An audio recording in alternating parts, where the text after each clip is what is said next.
ইব্রাহিম আলাইহিস সালামের জন্মস্থান হলো ইরাকে। বলেন কোথায়? ইরাকে। তিনি সেখান থেকে হিজরত করলেন দুইটা বার। যে নমরুদের কন্যা বিবি সারা, নমরুদের কন্যা ছিলেন বিবি সারা। এই একটা আওয়াজ। তখন নমরুদের বিবি সারা বললেন যে বাবা, আমি ইব্রাহিমের সাথে চলে যাব, আমি আপনার কাছে থাকবো না। আমার স্বামী ইব্রাহিমের কাছে চলে যাবে এবং তার সাথে আমি হিজরত করে এই ইরাক থেকে আল্লাহ ইব্রাহিমকে বললেন তুমি চলে যাও ফিলিস্তিনে। কোথায়? ফিলিস্তিনে যাওয়ার অর্ডার করলেন ইব্রাহিম নবীকে। তখন বিবি সারাকে রওনা করলেন। এই একটা ঘটনা। আরেকটা ঘটনা হলো ইব্রাহিম আলাইহিস সালাম ইরাক থেকে রওনা করলেন, যাবেন কোথায়? ফিলিস্তিনে যাবেন। তো রওনা করতে করতে কিছু যাওয়ার পরে দেখেন এক জায়গাটা বিশাল বড় আয়োজন, বিয়ের আয়োজন। কিসের আয়োজন? তিনি চিন্তা করলেন আমি বড় মুসাফির, খোদা পেয়েছেন, দেখি কিছু খাওয়া যায় কিনা। সেখানে গিয়ে যা দেখেন প্রায় শতাধিক মানুষ একেবারে বড় যাত্রী হয়ে দাঁড়িয়ে আছে। ইব্রাহিম আলাইহিস সালাম জিজ্ঞাসা করলেন যে ভাই এখানে কি হচ্ছে? বলে এখানে বিবাহ হবে। ইব্রাহিম বললেন এতগুলো যুবকের একসাথে বিবাহ হবে? এতগুলো পাত্রের একসাথে বিবাহ হবে? বলেন যে না, পাত্র হাজার হাজার, কিন্তু পাত্রী হলো একজন। কয়জন? একজন। আগেকার নিয়ম ছিল যুবকেরা দাঁড়িয়ে থাকতো, বাচ্চার মেয়েরা এসে পছন্দ করতো। যত বাচ্চা আছে সমস্ত বাচ্চার ছেলেরা আসতেন এবং বাচ্চার মেয়ে যাকে পছন্দ করতেন তাকে বিবাহ দিতে লম্বা করা। এটা ছিল সিস্টেম, আগেকার সিস্টেম এটা ছিল।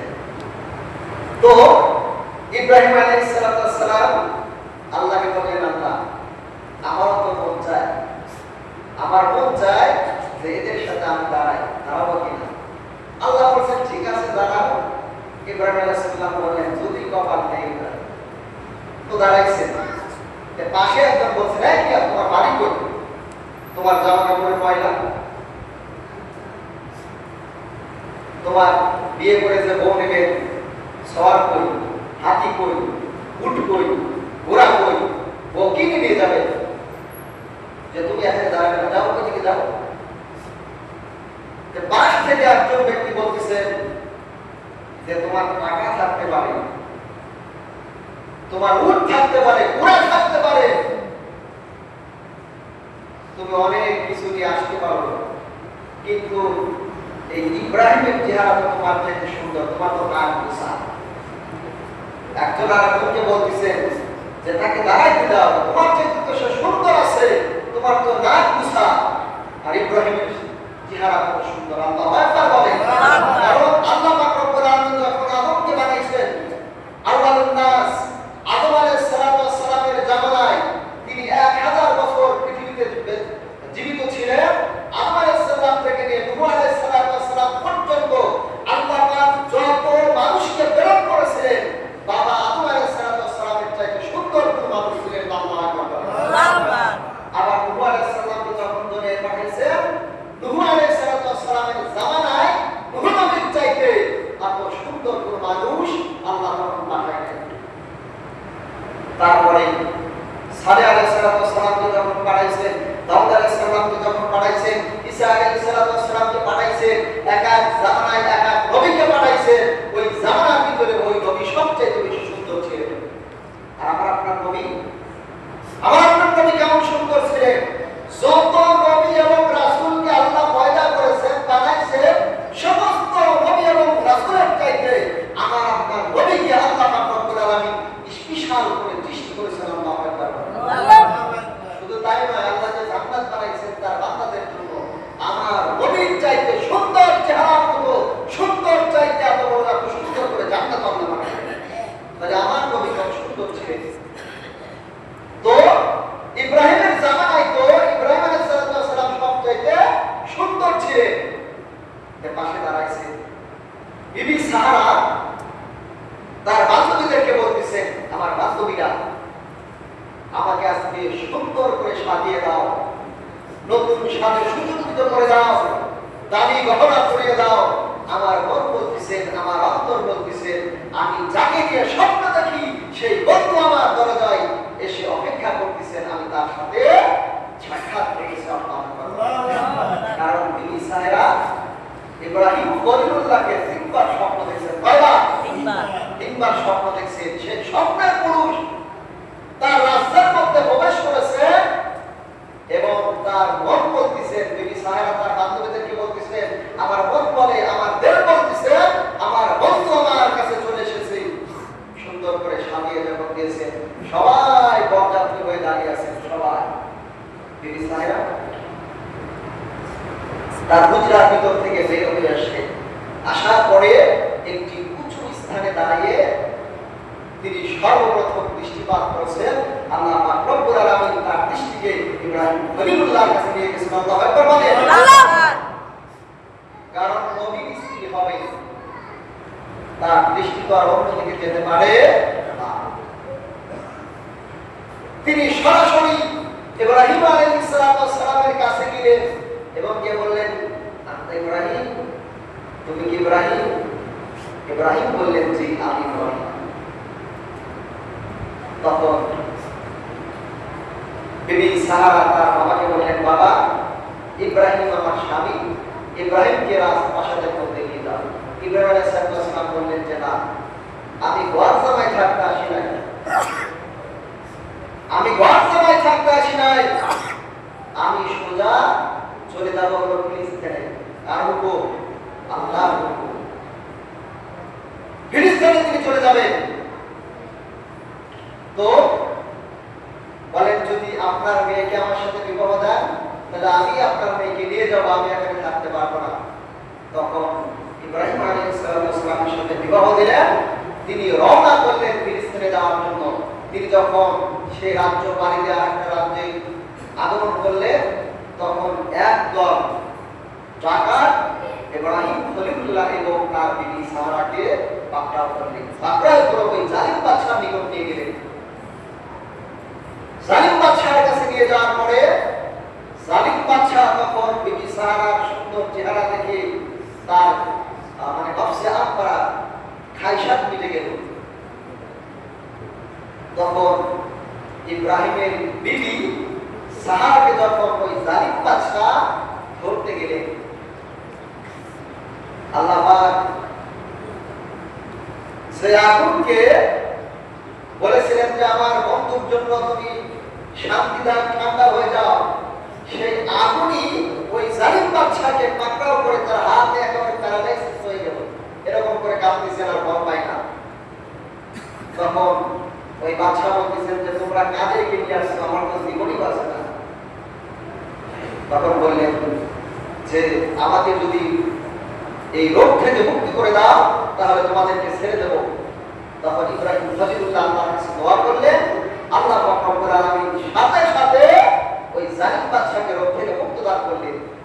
তখন ওই জালিম বাদশা বললেন যে ইব্রাহিম, তুমি আমাকে ক্ষমা করে দাও, তুমি একজন ভালো মানুষ, আমি তোমার সাথে আত্মীয়তার বন্ধন করতে চাই। আমার একটা মেয়ে আছে, আমি তোমাকে দিতে চাই। ইব্রাহিম আলাইহিস সালাম বললেন যে না, আমি দেব না, আমাকে দিতে হলে আমার সাথে বিবাহ দিতে হবে। তখন বিবাহ দিলেন। ওই বাদশার মেয়ের নাম ছিল হাজের আলাইহিস সালাম। আমার কিতাবের মধ্যে আছে হাজের এবং হাজের আলাইহিস সালাম। বিবি বলেন কয়টা? বলেন কয়টা? দুইটা। একাধিক বিবাহ করা অভিযান সুন্নাত। যে সমস্ত মূর্খরা যারা দুইটা বিবাহ করেন তাদেরকে বাঁকা চোখে দেখেন, খোদার কসম করে বলি এই সমস্ত মূর্খের বাচ্চাদের ইমান চলে গেছে। সে হক আদায় করবে কি না করবে সেটা তার ব্যাপার। সে গুনাহ করবে, তাই থাকবে কার কাছে? বলেন কার কাছে? আল্লাহর কাছে। আল্লাহ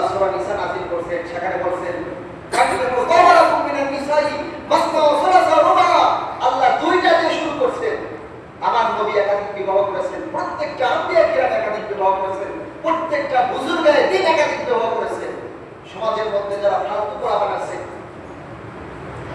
কারণ আলেম উলামা হুজুর গায়েবীন নবীদের জয়বল ওই পতিতরায় ডিক্লেয়ার হয় না, আমার ঠিক কিনা? কারণ তাদের জয়বলের একটা পাওয়ার আছে, আল্লাহ প্রদত্ত এটা জিনিস। এজন্য সম্মানিত হাজিরিন, তো ওই জালিম বাদশা বিবাহ দিলেন তার মেয়ে হাজেরাকে। দুইটা বিবিকে নিয়ে রওনা করতেছেন কোথায়? ফিলিস্তিনে চলে গেলেন।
কারণ কোন ব্যক্তি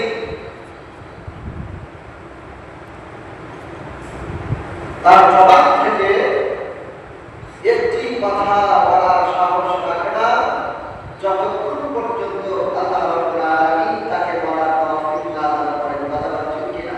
ঠিক। জবানের মালিক কে? আল্লাহ। সূরা বলেন কে? আল্লাহ। কথা বলার শক্তি কে দিয়েছে? আল্লাহ। আল্লাহ তাআলা দিয়েছেন। আমার মতো দুইটা হাত আছে, দুইটা পা আছে, দুইটা চোখ আছে। একটা মানুষের পুরা শরীরের মধ্যে যে অঙ্গ প্রত্যঙ্গ দরকার সব কিছু আছে, কিন্তু কথা বলার শক্তি নাই। এরকম মানুষ আছে না নাই? আছে। এই জন্য দোয়া চেয়ে নিলাম, আমার পক্ষ থেকে আমি একটা কথাও বলতে পারবো না যদি আল্লাহ আমার উপরে রহম না করেন। আল্লাহ ছাড়া মানুষ কোনো কিছুই করতে পারে না। কথা ঠিক না? এই বিশ্বাসটুকু মুসলিম হিসেবে আমাদের সবারই ঈমান থাকা প্রয়োজন। আমরা সকলেই শ্রবণ করেছিলাম ইব্রাহিম খলিলুল্লাহকে যখন নমরুদ ছুরির সাথে বেঁধে অগ্নিকুণ্ডের মধ্যে নিক্ষেপ করবে, অপরাধ ছিল কি? তাদের খোদাকে পিটিয়েছিল। সারা পৃথিবীতে যখন নমরুদের কাছে চিঠি আসলো যে ইব্রাহিম এত বড় একটা অপরাধ করেছে, সেই খোদার আমরা ইবাদত করি, সেই খোদার একটা হাত ভেঙেছে, একটা পা ভেঙেছে, এত বড় অপরাধ করেছে, আমরা ইব্রাহিমের দৃষ্টান্তমূলক শাস্তি চাই। তখন নমরুদ সবার সাথে মুক্তিদের সাথে পরামর্শ করে চিন্তা করলেন ইব্রাহিম যে পরিমাণ অপরাধ করেছে তাকে এমন শাস্তি দেওয়ার দরকার যে শাস্তির নমুনা সারা পৃথিবীর মানুষ দেখবে। নাউজুবিল্লাহ বলেন। নাউজুবিল্লাহ। এই জন্য তিনি এত বড় করে একটা শৈলী নির্মাণ করেছিলেন যাতে করে সেই দোয়াটা সারা পৃথিবীর মানুষ দেখতে পায়। এত বড় করে আয়োজন করেছিল ইব্রাহিমকে সেখানে নিক্ষেপ করবে। ইব্রাহিমকে শরীরে চড়ানো হলো, অগ্নিকুণ্ডে ফেলানো হলো, কিন্তু আল্লাহ রাখতে বলেন কুলনা ইয়া কুনি বারাকা ওয়া সালামু আলা ইব্রাহিম। আল্লাহ রাখতে বললেন হে আবু, তুমি আমার বন্ধুর জন্য এমন ঠান্ডা হয়ে যাও, আরামদায়ক ঠান্ডা হয়ে যাও, এয়ার কন্ডিশন হয়ে যাও। আগুন আরামদায়ক হয়ে গেছে। ইব্রাহিম খলিলুল্লাহ সেখানে 40 দিন পর্যন্ত অবস্থান করেছেন। আল্লাহ পাক জান্নাত থেকে খাবার খেয়েছেন, আল্লাহ পাক জান্নাতের পোশাক পরিধান করিয়েছেন এবং সেখানে তাকে শান্তি দিয়েছে। জিবরাইলকে পাঠিয়েছে, গল্প করছেন আর খাইছেন। আল্লাহু আকবার। একজন মানুষ যদি 40 দিন বসে খায় ভালো হতো, দলে এখন খাবার খায় নাই, জান্নাতি খাবার খেয়েছেন, জান্নাতি খাবার খেয়ে সুন্দর চেহারা হয়ে গেছে, আরো মোটা তাজা হয়ে গেছে। 40 দিন পর যখন ইব্রাহিম আলাইহিস সালাম সেই অগ্নিকুণ্ডের ভিতর থেকে লিল্লাহি তাকবীর আল্লাহু আকবার বলে দিয়ে যখন বের হয়েছে, নমরুদ বলার চেষ্টা হয়ে গেছে ইব্রাহিমকে আগুনের মধ্যে 1 দিন নয় 2 দিন নয় 40 দিন পর্যন্ত অগ্নিকুণ্ডের মধ্যে নিক্ষেপ করে রাখলাম, এত বড় করে আয়োজন করলাম, কিন্তু ইব্রাহিমের তো চেহারা আগের চাইতে আরো উন্নত হয়ে গেছে। আল্লাহ মারার মালিককে বলেন কে? আল্লাহ। সময় তো হাজির, ওখানে যত মানুষ উপস্থিত ছিলেন প্রায় 50% হযরত ইব্রাহিম আলাইহিস সালামের উপরে ঈমান আনলেন। নমরুদ চিন্তা করলেন যে আগুন আমরা জ্বালাইলাম, এই আগুন যদি ইব্রাহিমের জন্য আরামদায়ক হয়ে যায় তাহলে তো ইব্রাহিমের মধুর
ঘোড়া বাহিনী নিয়ে, গাদা বাহিনীদেরকে নিয়ে ইব্রাহিম আলাইহিস সালামের সাথে লড়াই করবে। ইব্রাহিম আলাইহিস সালাম একা, কয়জন? একজন, তারপরে কেউ নাই। লড়াইয়ের তারিখ নির্ধারণ করা হলো। ইব্রাহিম আলাইহিস সালাম বলেন যে আল্লাহ, আমার সৈন্য কই, আমার বাহিনী কই? নমরুদ তার দলবল নিয়ে চলে আসছে, এখন আমাকে আঘাত করবে। আল্লাহ বলেন, ইব্রাহিম লা তাখাফ, তুমি ভয় পেও না, ওয়া লা তাহজান, চিন্তা করো না, আমার বাহিনী আসবে।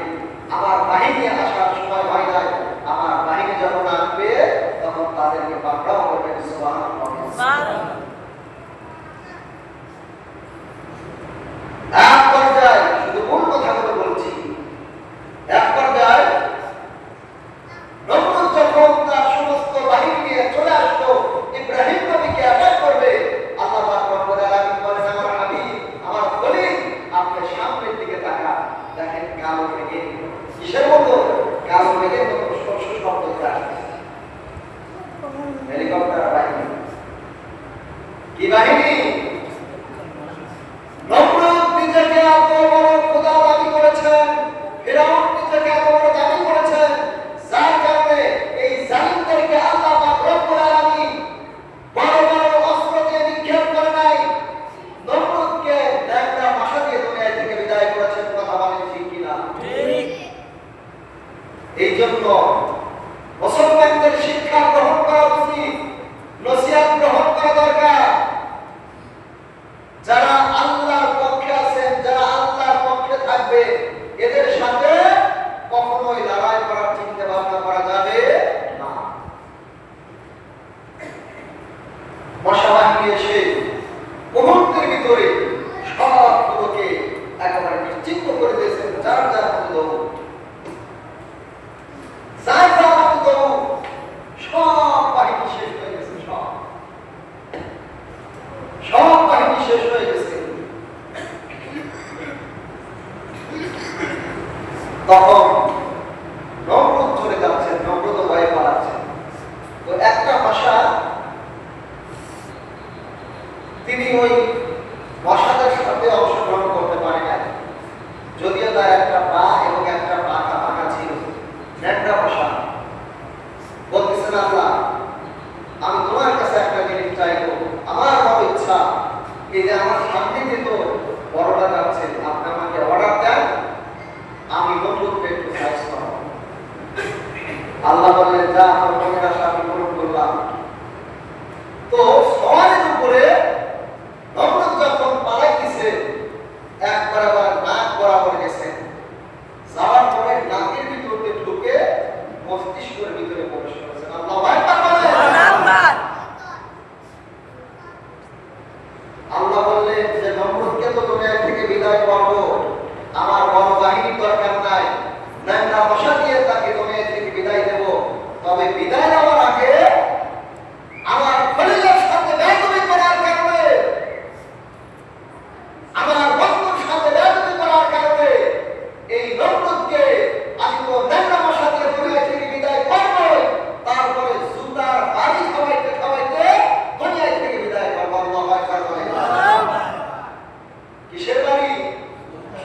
জোরে বলেন, কিসের বাড়ি? জুতার বাড়ি। কার জুতা জানেন? তার যে একজন গোলাম ছিলেন, গোলাম, সেই গোলামের জুতার বাড়ি। নমরুদের মাথার ভিতরে মশাটা করে, ভালো লাগে না, মন করে না, বলে আমার একটা বাড়ি দেয়, বাড়ি দেয়, মশা চুপ করে বসে থাকে। আবার বাড়ি কথা হয়, আবার মন করে, এরকম করে শুধু বাড়ি গেছে আর বাড়ি গেছে। এদিকে আল্লাহ পাক রব্বুল আলামিন ইব্রাহিমকে অর্ডার করলেন, ইব্রাহিম, যেখান থেকে আপনাকে জুলুম করেছে, আপনার উপরে অত্যাচার করেছে, অতএব সেই ইরাকে তোমার আর থাকার দরকার নাই। ইব্রাহিম আলাইহিস সালামের জন্মস্থান হলো ইরাকে। বলেন কোথায়? ইরাকে। তিনি সেখান থেকে হিজরত করলেন দুইটা রাত। যে নমরুদের কন্যা বিবি সারা, নমরুদের কন্যা ছিলেন বিবি সারা। এই একটা আওয়াজ। তখন নমরুদের বিবি সারা বললেন যে বাবা, আমি ইব্রাহিমের সাথে চলে যাব, আমি আপনার কাছে থাকবো না। আমার স্বামী ইব্রাহিমের কাছে চলে যাবে এবং তার সাথে আমি হিজরত করে এই ইরাক থেকে আল্লাহ ইব্রাহিমকে বললেন তুমি চলে যাও ফিলিস্তিনে। কোথায়? ফিলিস্তিনে যাওয়ার অর্ডার করলেন ইব্রাহিম নবীকে।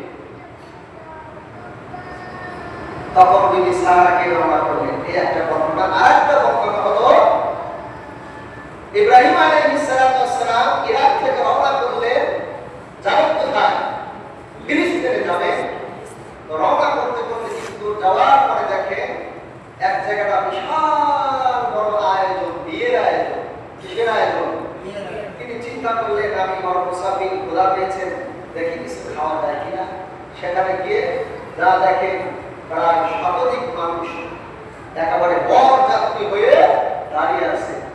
ইব্রাহিম আলাইহিস সালাম জিজ্ঞাসা করলেন যে ভাই এখানে কি হচ্ছে?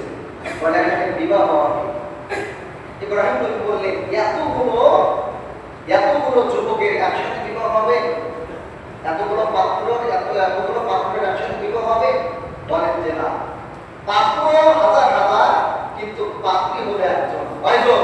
একজন। আগেকার নিয়ম ছিল যুবকেরা দাঁড়িয়ে থাকতো, বাচ্চার মেয়েরা এসে পছন্দ করতো। যত বাচ্চা আছে সমস্ত বাচ্চার ছেলেরা আসতেন এবং বাচ্চার মেয়ে যাকে পছন্দ করতে তাকে বিবাহ দিতে নামা করা। এটা ছিল সিস্টেম, আগেকার সিস্টেম এটা ছিল। তো ইব্রাহিম আলাইহিস সালাম আল্লাহকে বললেন আল্লাহ, আমারও তো মন চায় যে এদের সাথে আমি দাঁড়াবো কিনা। আল্লাহ বলছেন ঠিক আছে দাঁড়াও। ইব্রাহিম আলাইহিস সালাম বললেন যদি কপাল নেই তো দাঁড়াইছে। পাশে একজন বলছে কি তোমার বাড়ি কই? তোমার জামা কাপড়ের ময়লা, তোমার বিয়ে করে যে বউ নেবে সওয়ার কই, হাতি কই, উট কই, ঘোড়া কই, ও কি নিয়ে যাবে যে তুমি এখানে দাঁড়াবে? যাও ওইদিকে যাও। পাশ থেকে একজন ব্যক্তি বলতেছেন যে তোমার টাকা থাকতে পারে, তোমার উট থাকতে পারে, ঘোড়া থাকতে পারে, তুমি অনেক কিছু নিয়ে আসতে পারো, কিন্তু এই ইব্রাহিমের চেহারা তোমার থেকে সুন্দর, তোমার তো নাক গোছা। একজন আরেকজনকে বলতেছেন যে তাকে দাঁড়াইতে দাও, তোমার চেয়ে তো সে সুন্দর আছে, তোমার তো নাক গোছা। আর ইব্রাহিমের চেহারা কত সুন্দর। আল্লাহু আকবার বলেন। কারণ আল্লাহ পাক রব্বুল আলামিন যখন আদমকে বানাইছেন, আউয়ালুন নাস আদম আলাইহিস সালামের জামানায় তিনি 1000 বছর পৃথিবীতে জীবিত ছিলেন। আদম আলাইহিস সালাম থেকে নিয়ে নূহ আলাইহিস সালাম পর্যন্ত আল্লাহ পাক যত মানুষকে প্রেরণ করেছিলেন, বাবা আদম আলাইহিস সালামের চাইতে সুন্দর কোন মানুষ ছিলেন? আল্লাহু আকবার। আবার নূহ আলাইহিস সালামকে যখন দুনিয়ায় পাঠিয়েছেন, নূহ আলাইহিস সালামের জামানায় নূহ নবীর চাইতে এত সুন্দর কোন মানুষ আল্লাহ তখন পাঠাইলেন। তারপরে সালেহ আলাইহিস সালামকে যখন পাঠাইছেন, দাউদ আলাইহিস সালামকে যখন পাঠাইছেন, ঈসা আলাইহিস সালামকে পাঠাইছেন, এক এক জামানায় এক এক নবীকে পাঠাইছেন। ওই জামানার ভিতরে ওই নবী সবচেয়ে বেশি সুন্দর ছিলেন। আর আমার আপনার নবী কেমন সুন্দর ছিলেন? যত নবী এবং রাসূলকে আল্লাহ পয়দা করেছেন, বানাইছেন, সমস্ত নবী এবং রাসূলের চাইতে আমার আপনার নবীকে আল্লাহ পাক রব্বুল আলামিন স্পেশাল করে সৃষ্টি করেছেন। আল্লাহু আকবার। শুধু তাই নয়, আল্লাহ যে জান্নাত বানাইছেন তার বান্দাদের জন্য, আমার নবীর চাইতে সুন্দর চেহারার মতো সুন্দর চাইতে এত বড় এত সুন্দর করে জান্নাত আল্লাহ বানাইছেন। তাহলে আমার নবী কত সুন্দর ছিলেন। তো ইব্রাহিমের জামানায় তো ইব্রাহিম আলাইহিস সালাম সবচাইতে সুন্দর ছিলেন। পাশে দাঁড়াইছে বিবি সাহারা তার বান্ধবীদেরকে বলতেছেন, আমার বান্ধবীরা আমাকে আজকে সুন্দর করে সাজিয়ে দাও, নতুন সাজে সুযোজিত করে দাও, দামি গহনা পরিয়ে দাও। আমার মন বলতেছেন, আমার অন্তর বলতেছেন, আমি যাকে নিয়ে স্বপ্ন দেখি সেই বন্ধু আমার দরজায় এসে অপেক্ষা করতেছেন, আমি তার সাথে সাক্ষাৎ রেখেছি। কারণ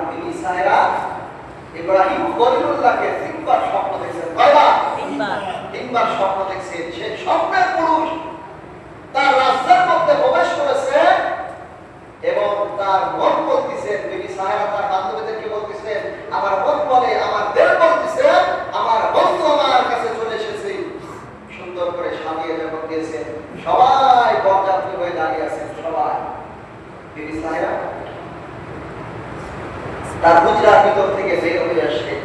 আসার পরে একটি উঁচু স্থানে দাঁড়িয়ে তিনি সর্বপ্রথম দৃষ্টিপাত করেছেন আল্লাহ পাক রব্বুল আলামিন তার দৃষ্টিকে ইব্রাহিম খলিলুল্লাহর কাছে নিয়ে গেছেন। আল্লাহু আকবার বলেন।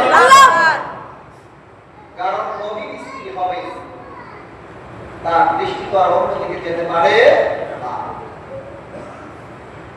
তিনি সরাসরি ইব্রাহিম আলাইহিস সালামের কাছে গেলেন এবং কে বললেন, আনতা ইব্রাহিম, তুমি কি ইব্রাহিম? ইব্রাহিম বললেন, জি আমি ইব্রাহিম। তখন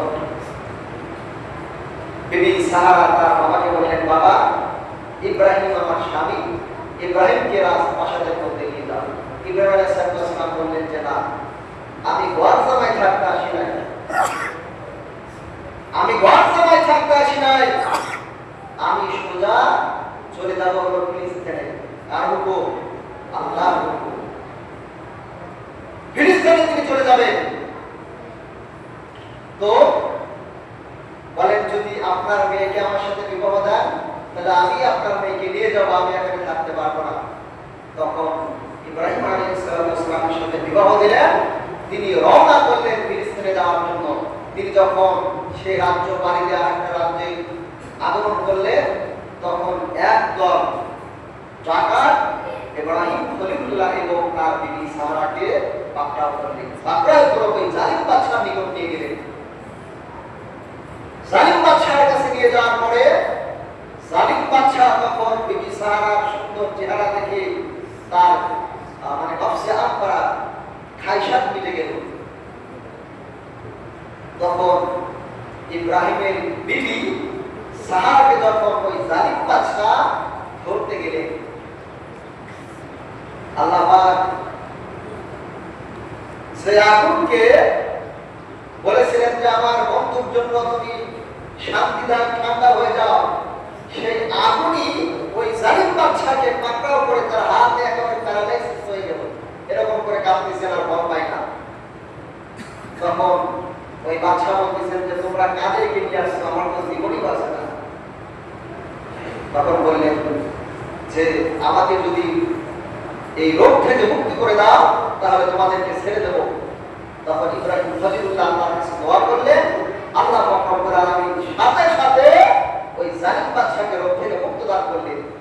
তখন ওই জালিম বাদশা বললেন যে ইব্রাহিম, তুমি আমাকে ক্ষমা করে দাও, তুমি একজন ভালো মানুষ, আমি তোমার সাথে আত্মীয়তার বন্ধন করতে চাই। আমার একটা মেয়ে আছে, আমি তোমাকে দিতে চাই।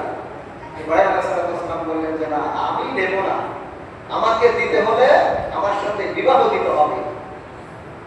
তখন বিবাহ দিলেন।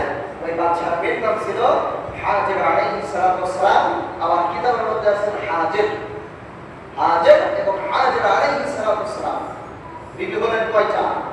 বলেন কয়টা? দুইটা। একাধিক বিবাহ করা নবীর সুন্নাহ। যে সমস্ত মূর্খরা করে না, যারা দুইটা বিবাহ করেন তাদেরকে বাঁকা চোখে দেখেন, খোদার কসম করে বলি, এই সমস্ত মূর্খের বাচ্চাদের ইমান চলে গেছে। সে হক আদায় করবে কি না করবে সেটা তার ব্যাপার। সে গুনাহ করবে, তাই থাকবে কার কাছে? জনগণের কার কাছে? আল্লাহর কাছে। আল্লাহ সূরা নিসা নাযিল করেছেন, সেখানে বলেছেন আল্লাহ দুইটা দিয়ে শুরু করছেন। আমার নবী একাধিক বিবাহ করেছেন, প্রত্যেকটা আম্বিয়া কিরাম একাধিক বিবাহ করেছেন, প্রত্যেকটা বুজুর্গে দিন একাধিক বিবাহ করেছেন। সমাজের মধ্যে যারা ফালতু পোলাপান আছে, কারণ আলেম উলামা বুজুর্গে দিন নবীদের জৈবন ওই পতিতরায় বিক্রয় হয় না। আমার ঠিক কিনা?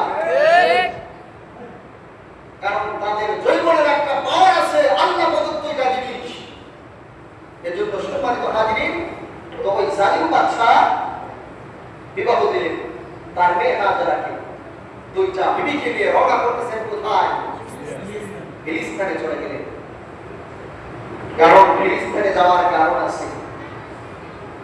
সেখানে যাওয়ার পরে তার বিবিকে রেখে আল্লাহ পাক ওয়াদা করলেন হযরত ইব্রাহিমকে যে তুমি এবার মক্কায় চলে আসো। কোথায়? জোরে বলেন কোথায়? মক্কায় চলে আসো। তার বিবি সাহেরাকে রেখে, প্রথম বিবি সাহেরাকে রেখে দ্বিতীয় বিবি হাজেরাকে নিয়ে মক্কায় আসে।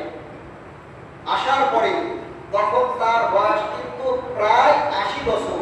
এই ৮০ বছর বয়সে বিবি সাহেরা এবং বিবি হাজেরা আলাইহিস সালামের একজনের গর্ভ থেকেও কিন্তু সন্তান এখনো হয় নাই। কিন্তু ইব্রাহিম নবীর বয়স কত? বলেন কত? তিনি ১৯৫ বছর জীবিত ছিলেন। কত বছর? ১৯৫ বছর জীবিত ছিলেন। বয়স কিন্তু ৮০ হয়ে গেছে, এখনো সন্তান এখনো হয় নাই। তো আল্লাহর কাছে কান্না করলেন, আল্লাহ আমি যে আয়াতে কারিমাতে রদ করেছি কোরআনুল কারীমের 23 নম্বর পারা 37 নম্বর সূরা ইয়াসিনের পরের সূরা সূরাতুস সাফফাতের 100 নম্বর আয়াত। কত নম্বর আয়াত? 100 নম্বর আয়াত। ইব্রাহিম আল্লাহর কাছে বলতেছেন রব্বি হাবলি মিনাস সালিহিন। আল্লাহু আকবার বলেন, আল্লাহু আকবার। রব্বি হাবলি মিনাস সালিহিন বলতেছেন আল্লাহ এত বছর বয়স হয়ে গেল, আমার বিবিদের মন চায় যে আমাদের ঘরে একটা সন্তান আসুক, আল্লাহ আমাকে একটা সন্তান দাও। আল্লাহ ইব্রাহিমের দোয়াটা এমন ভাবে কবুল করছেন। আল্লাহ বললেন ফাবাশশারনাহু বিগুলামিন হালিম, হে আমার বন্ধু আমি তোমাকে সুসংবাদ জানাইতেছি, আমি তোমাকে এমন সন্তান দান করব, তুমি তো বলেছো আমাকে একটা নেককার সন্তান দান, আমি আপনাকে নেককার সন্তান দেব। এবং হালিম মানে হলো ধৈর্যশীল, ধৈর্যশীল সন্তান দান করব। সুবহানাল্লাহ। আল্লাহ ধৈর্যশীল যে বললেন, সামনে ঘটনা আছে। আমরা সবাই জানি ইব্রাহিম আলাইহিস সালাম তার সন্তান ইসমাঈলকে কি করতেছিলেন? কি করতেছিলেন? কুরবানির ইতিহাস, কুরবানি কিভাবে আসলো সেই ইতিহাসটা বলার কারণে এই তাফসীর আপনাদের সামনে বলার উদ্দেশ্য। তো সম্মানিত হাজির, আল্লাহর কাছে চাইলেন, বয়স কত? কত? আমরা তো 50 বছরে মাজা পড়ে যায়। সন্তান চাইতে হবে কার কাছে? সরবারের কার কাছে? এই আজ থেকে আপনি কি শিক্ষা গ্রহণ করলে? আমরা সন্তান চাই বাজারে গিয়ে। কোথায়? গাঞ্জা বাবার কাছে, গাঞ্জা বাবার কাছে। গাঞ্জা বাবা গায়ে কিছুই নাই। মহিলারা বলতেছেন যে বাবার ভিতরে আছে, মাল আছে। আরে বাবা যা আছে সব তো দেখাই দিছে। কথা বল ঠিক কিনা? এই জন্য গাঞ্জা বাবা সন্তান দেওয়ার মালিক কে? কোন পীর সাহেব সন্তান দেওয়ার মালিক না। সন্তান চাইতে হলে আমাদেরকে কার কাছে চাইতে হবে বলেন? আল্লাহর কাছে চাইতে হবে। আল্লাহ অবশ্যই আপনাকে সন্তান দেবেন। তো আল্লাহ সন্তান দিলেন, ইব্রাহিম আলাইহিস সালামকে দান করলেন। একটা বিবি আছেন ফিলিস্তিনে, আর একটা বিবি কে কোথায় চলে আসছেন? মক্কাতে। আল্লাহ নিয়ে আসছেন, উদ্দেশ্য আছে না নাই? আছে না নাই? আছে। তো মক্কায় আসার পরে এখানে অনেক ঘটনা আছে। বিবি হাজেরাকে রেখে যখন ইব্রাহিম আলাইহিস সালাম আল্লাহর কাছে চলে গেলেন, তাদেরকে বনবাস করলেন, ইব্রাহিম দুনিয়াতে আসলেন। আসার পরে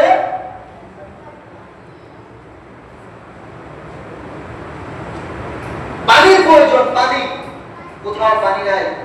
ইব্রাহিম জন্মগ্রহণ করছেন, তিনি হাজেরা আলাইহিস সালাম একবার দৌড় দিচ্ছেন সাফা আর একবার মারওয়া। সাফা মারওয়া তিনি সাইড করতেছেন, দৌড় মারতেছেন পানির জন্য। সন্তান ভূমিষ্ঠ হয়েছে। আল্লাহ পাকের কাছে এতটাই ভালো লাগছে, বিবি হাজেরা আলাইহিস সালাম সাফা মারওয়ায় দৌড় মারছেন। আল্লাহর কাছে এত ভালো লাগছে, পানির জন্য তালাশ করতেছেন।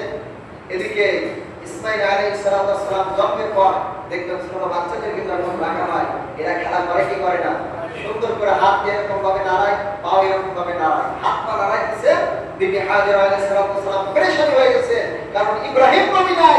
যখন আল্লাহকে স্মরণ করছে, আসার পর দেখেন ইসমাঈল আলাইহিস সালাম যেখানে পা দিয়ে নাড়াইতেছে, ওইখান থেকে পানি বের হচ্ছে। আল্লাহু আকবার। সেই পানির নাম কি?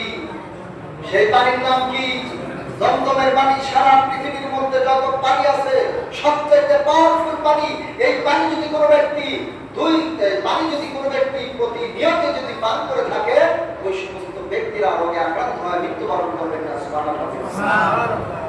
বর্ণনায় আসছে ওই দিন যদি হাজরা আলাইহিস সালাম ওই পানিটাকে ঠেকানোর জন্য যদি বালি দিয়ে যদি এরকম ভাবে বাঁধা দিতেন, যদি বেঁধে না দিতেন, সারা পৃথিবীতে জমজমের পানি আসতো, সারা পৃথিবীর মানুষ সেই জমজমের পানি পান করতে পারত না। এখানে আল্লাহর একটা লীলা খেলা আছে। ইব্রাহিম আসলেন, সমস্ত ঘটনা খুলে বললেন। তো হযরত ইসমাঈল আলাইহিস সালাম যখন এমন বয়সে উপনীত হলেন যে তিনি তার বাবার সাথে চলাফেরা করতে পারেন, এই বয়সে উপনীত হলেন। এই বয়সে উপনীত হওয়ার পরে ইব্রাহিম আলাইহিস সালামকে আল্লাহ পাক রব্বুল আলামিন স্বপ্ন দেখালেন। কি দেখালেন? স্বপ্ন দেখালেন, ইব্রাহিম তুমি তোমার প্রিয় বস্তু আল্লাহর জন্য কুরবান করো। কি বস্তু? প্রিয় বস্তু। ইব্রাহিম আলাইহিস সালাম সকালবেলায় ঘুম থেকে উঠে নামাজ আদায় করে তার যে উটের পাল ছিল সেখান থেকে 100টা উট তিনি কুরবান করলেন। আবার দ্বিতীয় রজনীর ঘুম থেকে পরে দেখলেন যে কে যেন আওয়াজ করে বলে, ইব্রাহিম তুমি তোমার প্রিয় বস্তু থেকে আল্লাহর রাস্তায় কুরবান করো। তিনি আবার কি করলেন? 100টা উট কুরবান করলেন।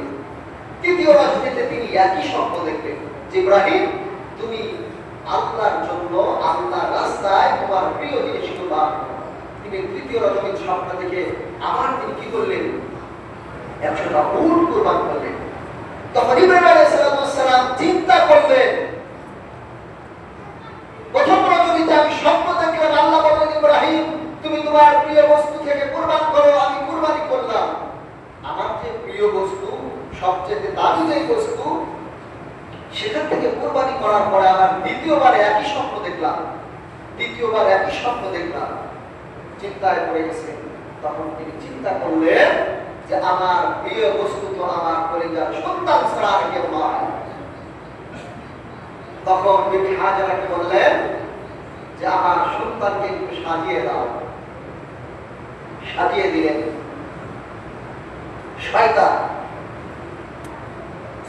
শয়তান ইসমাঈলকে, ইব্রাহিমকে না, ইসমাঈলকে বলতেছেন, ইসমাঈল তুমি কি জানো তোমার বাবা তোমাকে কোথায় নিয়ে যাচ্ছে?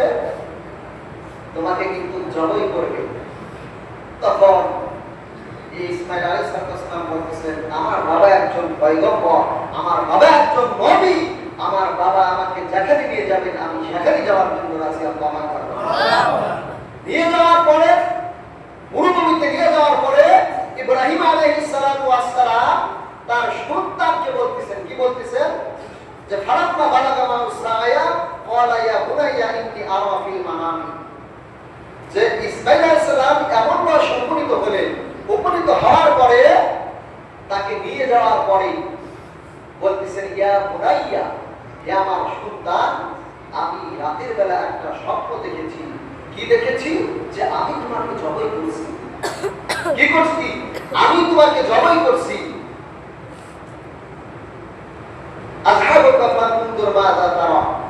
আমার সন্তান এই ব্যাপারে তোমার অভিমত কি?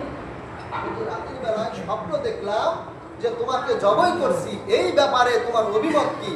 তখন ইসমাঈল আলাইহিস সালাম বলতেছেন ওয়ালা ইয়া আবাতি, হে আমার পিতা, ইফআল মা তুমার, আপনি যে বিষয়ে আদিষ্টিত হয়েছেন, মা তুমার, আমি নিষেধ করব না। ইসমাঈল বলতেছেন তার পিতা ইব্রাহিমকে, হে আমার পিতা আপনি যে বিষয়ে আদিষ্টিত হয়েছেন, ইফআল, আপনি সেটা করুন, মা তুমার, আমি আপনাকে নিষেধ করব না। তখন ইসমাঈল আলাইহিস সালামকে শুয়াইলেন। শোয়ানোর পরে যখন হাত বাঁধলেন, পা বাঁধলেন, চক্ষু বাঁধার পরে যখন তাকে শেষ করে দিচ্ছে, যেহেতু সময় কম, যখন ছুরি চালাইছেন, আল্লাহ পাক রব্বুল আলামিন জিবরাইলকে বলতেছেন, জিবরাইল আমার দলিলকে যে পরীক্ষা আমি করতেছিলাম সেই পরীক্ষায় তিনি ফার্স্ট ডিভিশনে পাস করেছেন, তুমি তাড়াতাড়ি জান্নাতের ভিতর থেকে একটা দম্বা নিয়ে যাও। ইব্রাহিমের চোখ বাঁধা, ইসমাঈলের চোখ বাঁধা। বিসমিল্লাহ বলে যখন এরকম ভাবে ছুরি চালাইছে, সঙ্গে সঙ্গে জিব্রাইল জান্নাতের ভিতর থেকে একটা দুম্বা নিয়ে আসে। চোখ খুলে দেখে ইসমাইল পাশে দাঁড়িয়ে আছে, ইব্রাহিমের ছুরির নিচে জান্নাতে একটা দুম্বা জবাই হয়ে গেছে। আল্লাহু আকবার বলেন। কত বড় পরীক্ষা চিন্তা করেন। 80 বছর পর একটা সন্তান হয়েছে, 80 বছর। সেই সন্তানকে আল্লাহর জন্য কুরবান করার হুকুম এসেছে, কোনো দ্বিধাবোধ করে নাই, আল্লাহকে প্রশ্ন করে নাই, মালিক 80 বছর হয়ে গেছে, আমার 2টা বিবি, একটা বিবিকেও আপনি সন্তান দেন নাই, যা বল দিয়েছেন আবার বলতেছেন কুরবান করেন। এই প্রশ্ন তারা করে নাই। ইমানি পরীক্ষা, এটা হলো ইমানি পরীক্ষা। তখন ইসমাইল আলাইহিস সালাম বড় হলেন, আল্লাহর পক্ষ থেকে হুকুম আসলো। ইব্রাহিমকে বললেন, ইব্রাহিম ওয়াইদ ইয়ারফাউ কওয়াইদা মিনাল বাইত ওয়া ইসমাইল রব্বানা তাকাব্বাল মিন্না ইন্নাকা আনতাস সামিউল আলিম। কাবা বাইতুল্লাহ, যেই ঘরটা হলো আল্লাহর, যেই ঘরটা সর্বপ্রথম আমাদের আদি পিতা হযরত আদম আলাইহিস সালাম নির্মাণ করেছিলেন। কোন নবী? আদম। পৃথিবীর সর্বপ্রথম মসজিদের নাম কি? কাবা ঘর। নাম কি বলেন? কাবা বাইতুল্লাহ, যেটা হলো আল্লাহর ঘর। সেই কাবা ঘর নির্মাণ করার পরে যেই পাথরের কোনাগুলো বেঁচেছিলেন, ফেরেশতাদের মাধ্যমে সারা পৃথিবীতে ছড়িয়ে দেওয়া হয়েছে।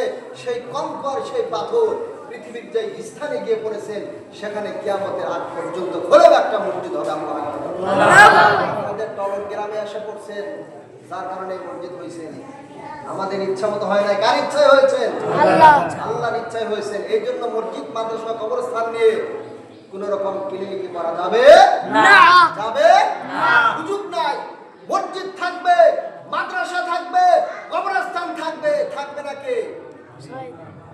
যারা এটার বিরোধিতা করবে তারা থাকবে না, ধ্বংস হয়ে যাবে।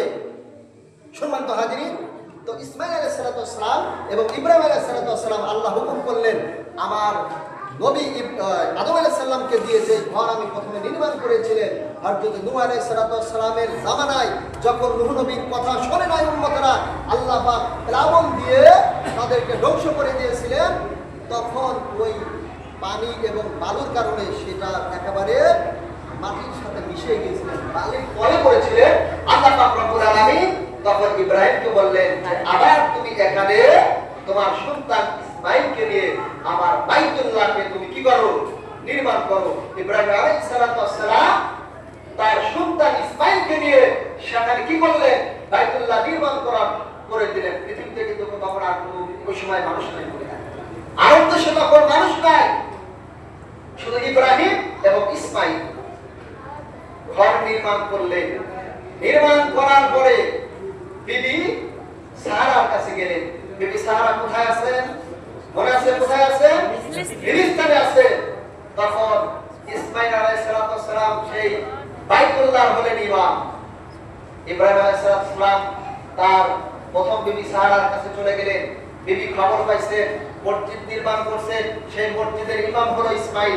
যেহেতু সতী বলতেছেন যে তুমি তোমার ছোট বড় সন্তানকে মসজিদের ইমাম বানাইলে, সেখানে মসজিদ নির্মাণ করলে, তো আমার সন্তান তো ইসহাক আছে, আল্লাহ পাক আমার আরেকটা সন্তান দিয়েছে বিবি সারার ঘরে, ইসহাক আলাইহিস সালাম।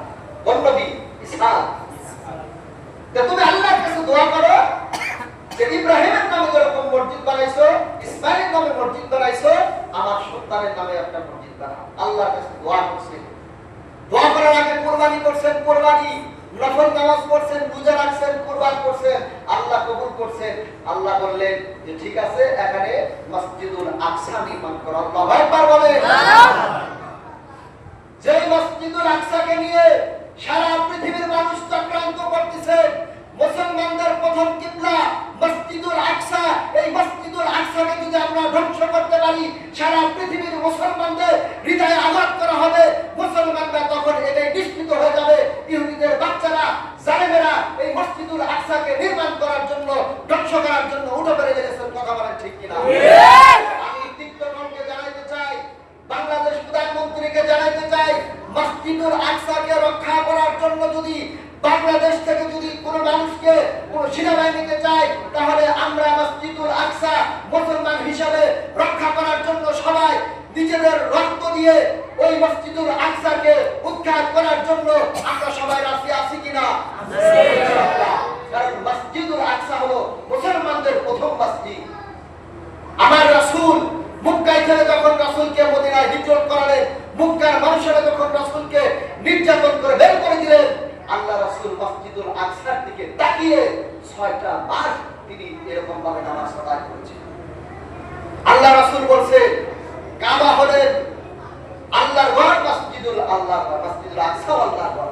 কাবাকে যেরকম মুসলমানরা তাদের জীবনের শেষ রক্ত দিয়ে বিদ্যুৎ হলেও রক্ষা করবে, মসজিদুল আকসাকেও রক্ষা করতে হবে। এজন্য সম্মানিত হাজিরিন, তখন হযরত ইব্রাহিম আলাইহিস সালাম তার সন্তান ইসমাঈলকে রেখে তিনি 195 বছর ইন্তেকাল করলেন। নবী ইব্রাহিম আলাইহিস সালাম 150 বছর সেখানে দিনে ইলম কায়েম করে তিনি 150 বছর ইন্তেকাল করলেন। আর ফিলিস্তিনে হযরত ইসহাক আলাইহিস সালাম তার মা হাজরা সাহেরাকে নিয়ে সেখানে 137 বছর সেখানে ছিলেন। আল্লাহু আকবার। 137 বছর তিনি সেখানে ছিলেন। তখন আল্লাহ পাক তাকে দুনিয়া থেকে বিদায় দিয়েছেন। সম্মানিত হাজিরিন, যে কথাগুলো বললাম, এই কথাই থেকে আমাদেরকে নসিহত গ্রহণ করে বাকি জীবন আমল করে বাকি জীবন কাটানোর তৌফিক দান করুন। সকলে আমিন।